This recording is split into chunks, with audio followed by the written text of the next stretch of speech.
Well, hello everyone, welcome back to the channel. So in today's video, we'll be understanding about what is time complexity, what is space complexity, why do we even need to calculate this complexity, right? And why do we need this sort of analysis, right? There is something called asymptotic analysis where we take help of asymptotic notations to calculate how complex is the code that you have written, right? So what is the complexity of it?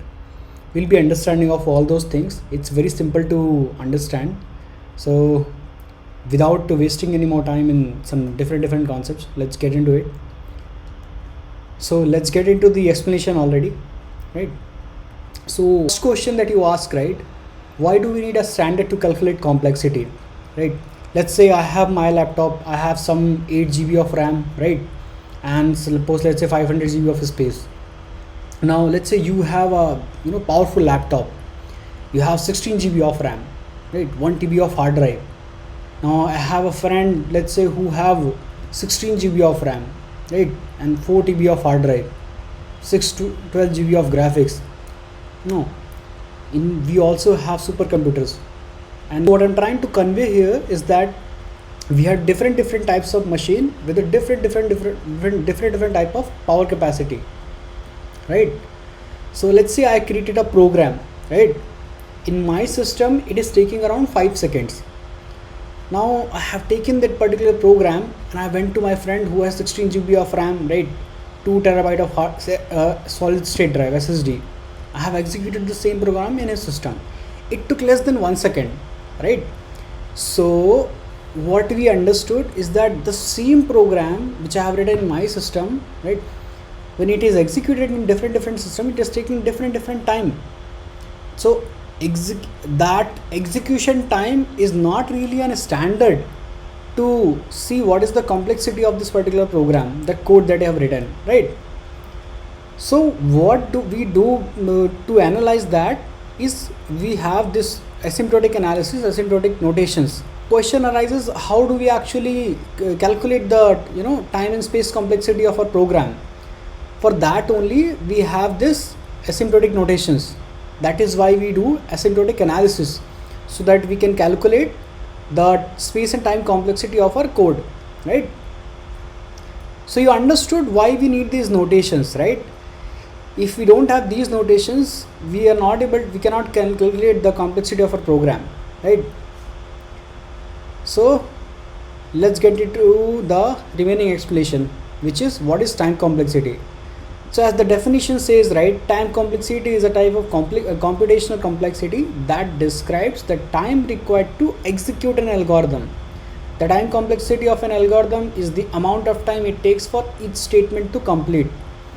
Basically, time complexity is what we call how much time it is your algorithm takes for the execution, for the complete execution. It's not like that kind of rocket science to understand, right? So there's nothing complicated to it. Basically, as the definition said, it is what the definition says. Like, time complexity is a type of computational complexity that describes the time required to execute an algorithm. Simple as that. What is space complexity? Space complexity is the combination or sum of the auxiliary space and the space used by input values. I'll be talking more about this in some more programs, especially in recursion, because without explaining this I won't be able to explain you the whole thing. So we'll be talking more about this auxiliary space there. So you understood what is time and space complexity, right? In simple words, if I tell you, time complexity is the time taken by your algorithm, taken by your program to execute it end to end, right? And the space complexity is the space utilized by your program, including your input values, to perform the logic, right, for your program to execute. So there is nothing complex to it. Now let's get into understanding what is asymptotic analysis. Now, as the definition says, asymptotic analysis is the process of calculating the runtime time of an algorithm in mathematical units to find the program's limitations or runtime performance. The goal is to determine the best case, worst case and average case time required to execute a given task. So what asymptotic analysis is, basically it is a process of calculating this space and time complexity that we just discussed, right? Time taken by a program, taken by your algorithm or program, space taken by your algorithm or program, right? And this asymptotic analysis is how you calculate it. Simple as that. As it says in the mathematical units, to find the program's limitation, right? The runtime performance. So when you provide the input to your program, right, as the input grows, how complex your program becomes, how much time or memory it consumes.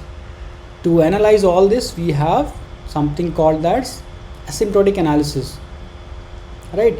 And it's telling, right, the goal is to determine the best case, worst case and average case. So that is where these asymptotic notations comes into picture. So what these notations are basically a mathematical notation that describes the limiting behavior of a function when the argument tends towards a particular value or infinity. So what these notations tell you is basically when you increase the input to your program, right, how much time or space it is going to take, right? Suppose currently you are passing 10 values, later you will be passing 10 lakh values, later you will be passing 10 million values, right? So how complex it becomes as the value turns to infinity, right? That is where we make use of these asymptotic notations to understand how complex it is basically. Now if you are able to understand all this, right, we'll be understanding of type of asymptotic notations basically, like it was telling us, right? The goal is to determine the best case, worst case and average case. So in asymptotic notations, what we have basically, we have three types of notations, asymptotic notations: omega notation, theta notation and BigO notation.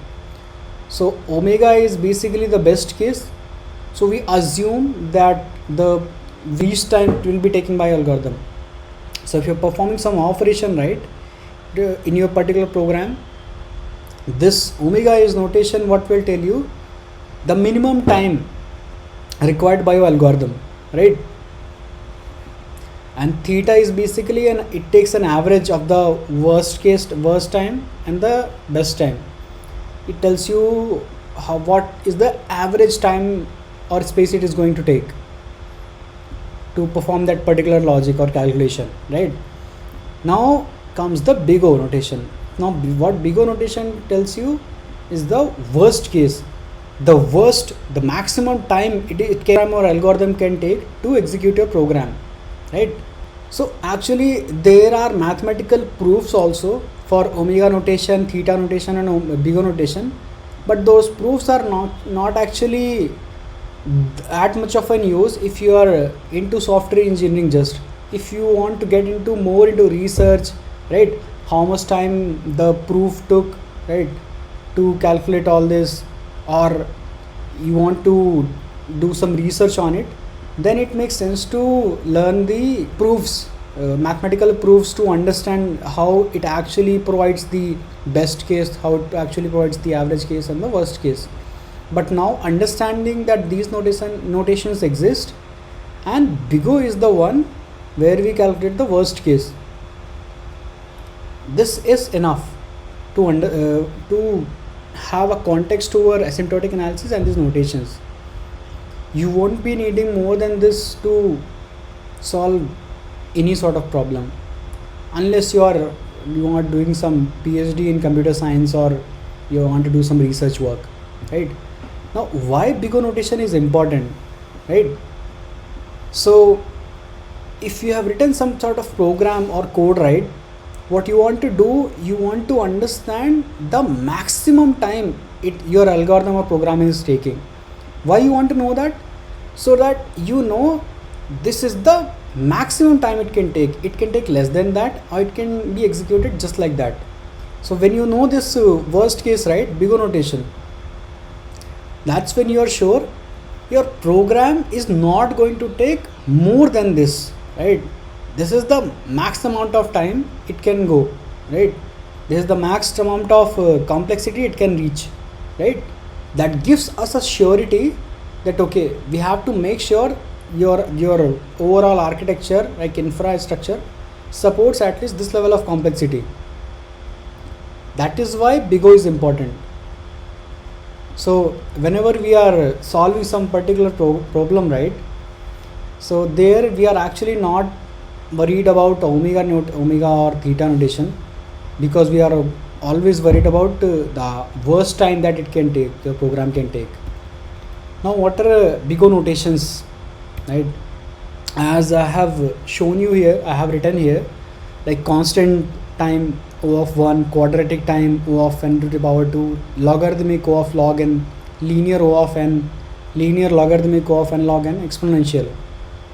So let me show all these in a bit practical way also, so that I can give you a little bit more explanation.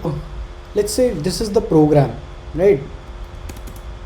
Now let's talk one by one, right? I'm commenting all this remaining stuff. Now let's understand why this is constant time. So this is our program where what we are doing, we are writing welcome to my world, right? Just a single line of statement. No matter how many times you execute these programs, right? 1 time, 1000 times, 10 lakh times, it is always going to print once only every time you execute the program, right? So every time it is taking just single unit of time. That is why it is O of 1. Also we call this constant time, right? If I execute this, right, you will get just single line every single time you execute this program. Now that is the reason it is called known as constant time, because every time it is taking constant amount of time to execute. Now let's go ahead and understand this linear time.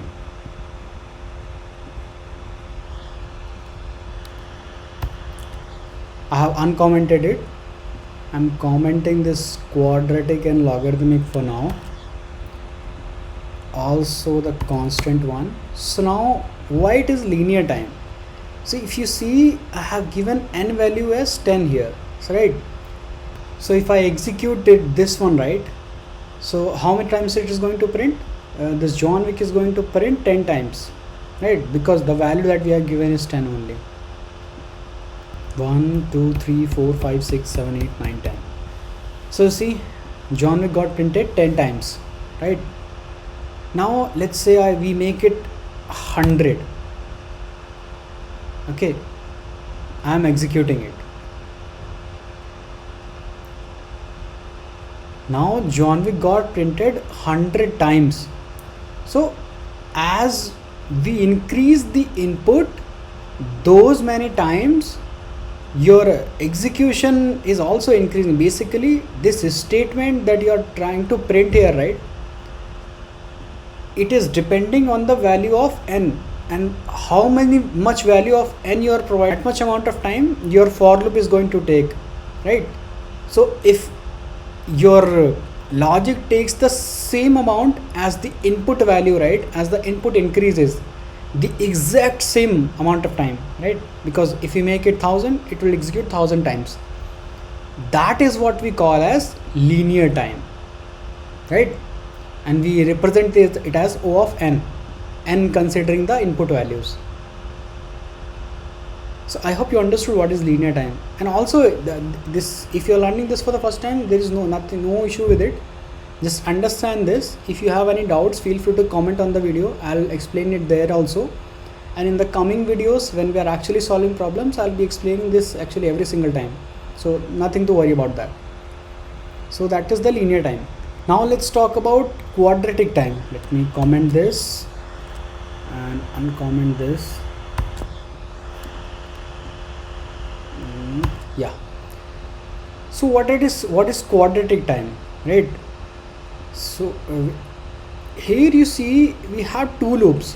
One is outer loop and one is inner loop, right? For every single value of outer loop, it is going to execute n number of times.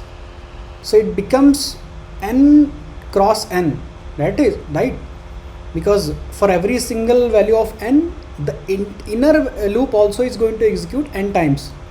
So it becomes n cross n, that is n square. So that is why this is O of n square. Also we call it as quadratic time complexity. It is not a good complexity, to be honest, but yeah. if you, it is simple to understand it. For every single value of n, inner loop also executing those many times, right? N value is 2, it is going to execute 4 times. For 1 it will execute 2 times. For 2 it will execute 2 times, n cross n basically. This is what we call as quadratic time complexity. Let me comment this. Now let me uncomment logarithmic time. Oh, I haven't shown you by executing that, huh?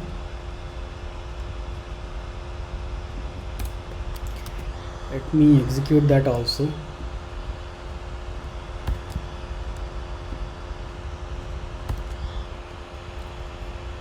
So now if we execute this, let's see, you see.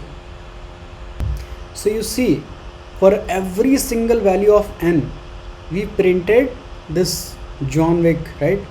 Oh my god, so much John Wick. Even the John Wick's dog is not going to be happy. Okay. So you see what we are trying to do here, right? So this John Wick got printed 10 times in the first line, and in the 10 lines continuous. For every single value of n, it executed 10 times. 10 times in the first line, and it continues for 9 more lines, which is 10 cross 10, that is what? 100. So we printed John Wick 100 times. That definitely this loop took more time, right? So this took most of the time so far. This linear time took just 10 times, and this took like constant time. Now next one what we are going to understand is logarithmic time. Now logarithmic time is a bit interesting. If I execute this, let me execute it and show you. So you see, when we are executing this logarithmic function, right, John Wick only got printed 4 times, right? So why 4 times, right? Because every single time we are dividing n by 2 and reducing the input itself. So it is not going to execute 10 times now. It is going to execute less amount of times, because every time we are dividing the input by 2, right? And when I'm going to teach you about binary search, right, in linear search, it takes O of n, this complexity, linear time complexity that I have shown you, right? The linear search, because every single element you're searching, whether your search, the element you're searching for exists or not. And then I'll be teaching you about binary search. There you will be seeing the list is in sorted order, right? Every single time when we are searching for an element, half of the list we are dividing and just throwing it away. So we are actually dividing the input list by 2, by half actually. So that is where this logarithmic time complexity comes, O of log n, and it's a good time complexity, to be honest. We have more notations also, like 2 to the power n and this n log n, right? So just now I have explained you this logarithmic time, right? This exponential time is actually just the opposite of it, 2 to the power n. And this linear logarithmic is basically n log n. Your sorting algorithm, merge sort and quick sort, takes that much amount of time. Why it takes that much amount of time? We'll be understanding that also with the implementation. In Java, if I tell you a quick fact, right? Java, we have arrays.sort method, this one. Arrays.sort method. So if I go inside this, right,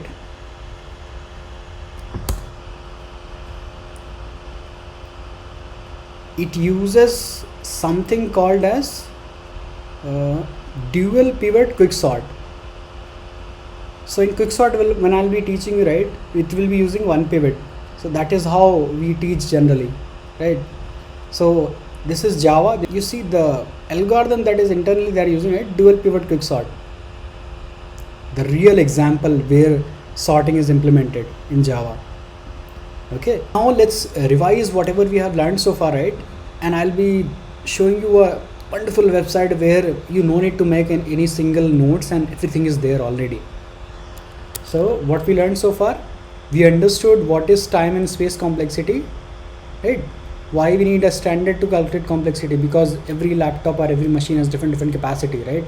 What is time complexity? The time taken by your algorithm or program. What is space complexity? Space taken by algorithm or program, including the input, right? What do we have? Asymptotic analysis. This is the analysis, the mathematical calculation that we do to calculate what is the complexity of the algorithm. And in that we have asymptotic notations where we calculate best case, average case and worst case.